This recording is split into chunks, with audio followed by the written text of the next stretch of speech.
Hello दोस्तों, स्वागत है आपका मेरे सदाबहार यूट्यूब चैनल में। आज हम बात करेंगे अपराजिता के फूल के बारे में। अगर हम बात करें इसके कलर के बारे में तो इसमें 4 कलर पाए जाते हैं। आमतौर पर आपको इसका ये पर्पल कलर कहीं भी देखने को मिल जाएगा। इसमें भी एक डार्क और लाइट कलर होता है।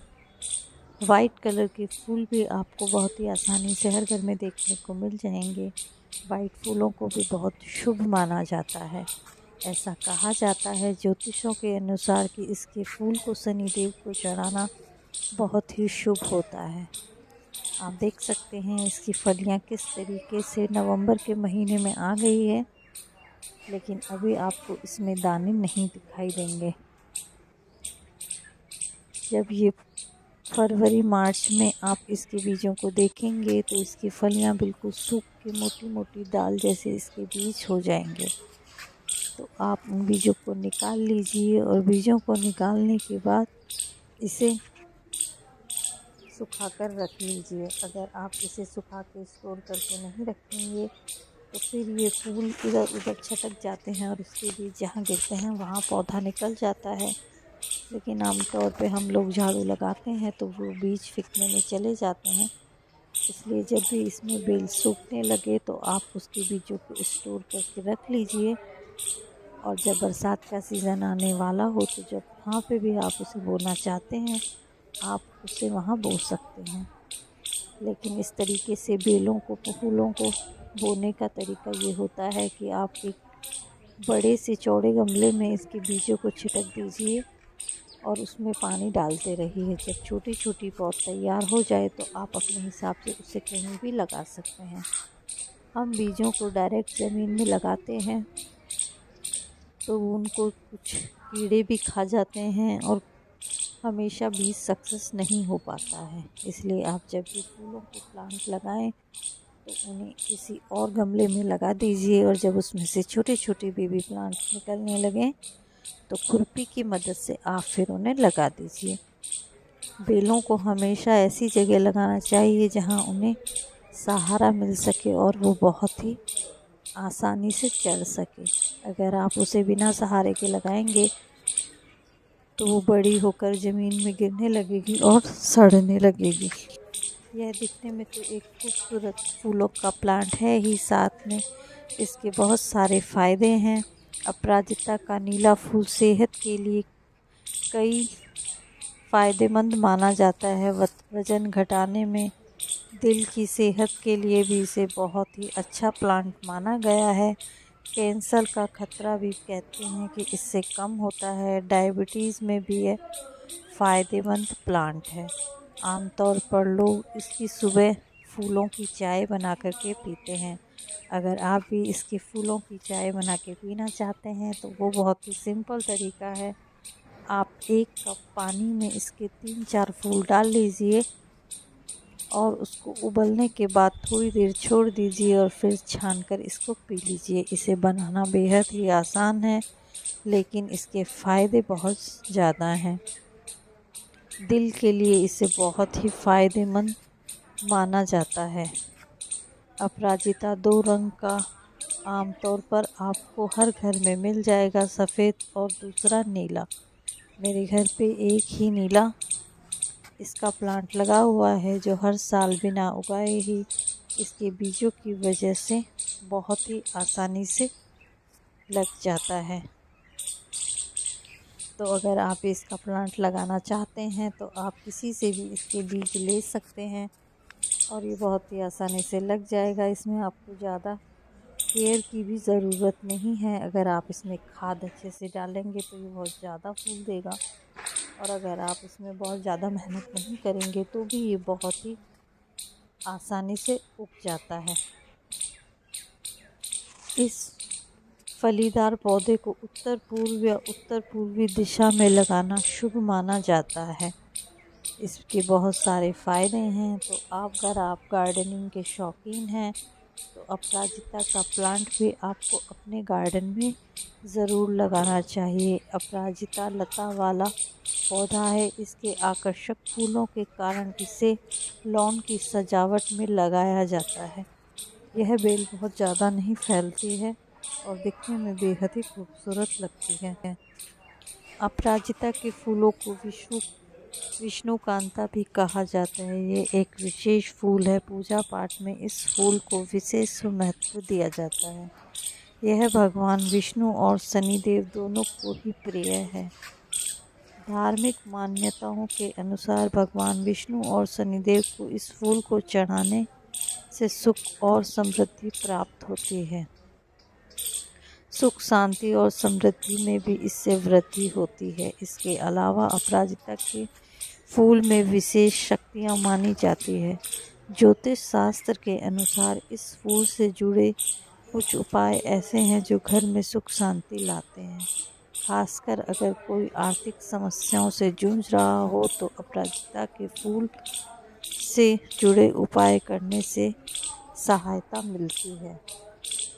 अपराजिता के फूलों का प्रयोग तंत्र क्रियाओं में भी किया जाता है। यह एक लता का पौधा है जिसके फूल नीले व सफ़ेद रंग के होते हैं। नीले फूल को कर्णकांता और सफ़ेद फूल को विष्णुकांता कहा जाता है। इस पौधे को ज़्यादातर उपयोग देवी दुर्गा और माँ काली की पूजा में किया जाता है। यह तंत्र शास्त्र में भी इस फूल का उपयोग बहुत ज़्यादा होता है। इसका उपयोग तंत्र मंत्र और टोने टोटके में भी किया जाता है। अपराजिता का फूल बहुत ही कमाल का फूल माना जाता है। अपराजिता का फूल ब्यूटी के साथ साथ हेल्थ के लिए भी बहुत ही फ़ायदेमंद होता है। इस फूल में एंटीऑक्सीडेंट भरपूर मात्रा में पाया जाता है। तो आपको भी अपने गार्डन में इसे ज़रूर लगाना चाहिए। अपनी खूबसूरती के साथ ही यह एक हर्बल और एक स्वास्थ्यवर्धक औषधीय प्लांट भी है।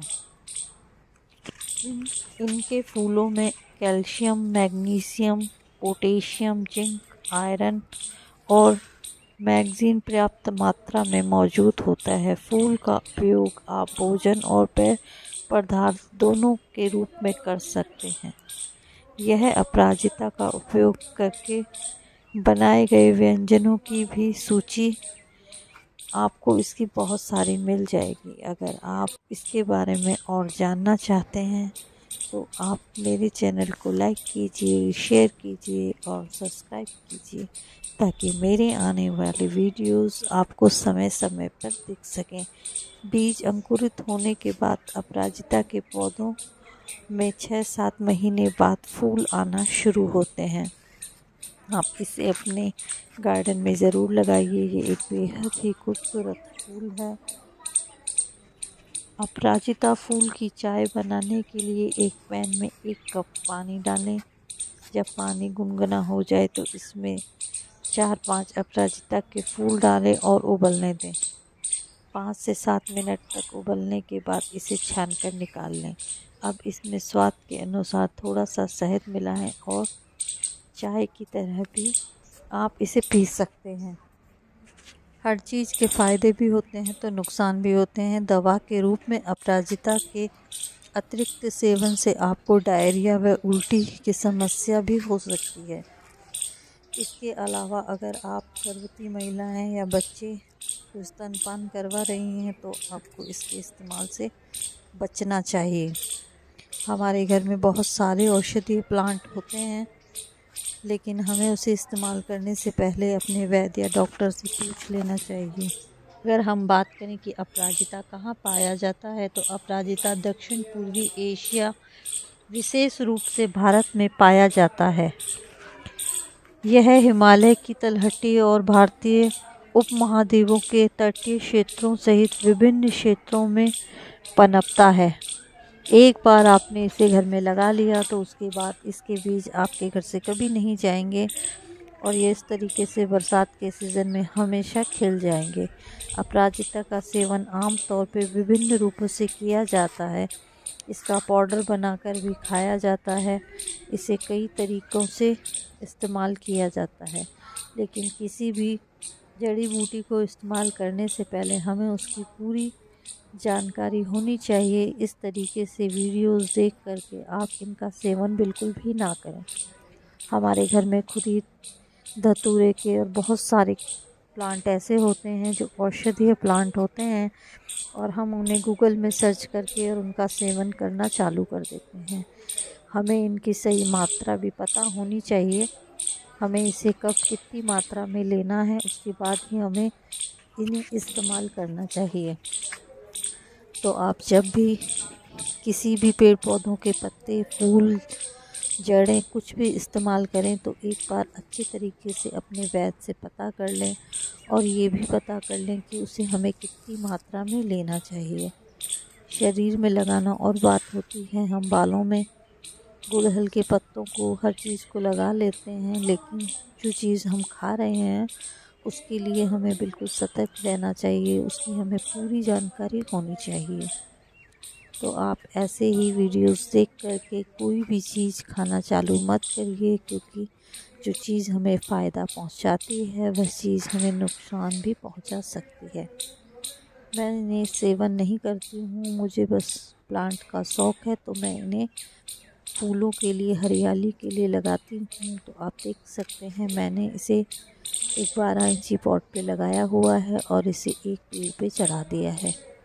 इसकी बहुत सारी सुंदर सुंदर टोपियारी भी बनती है।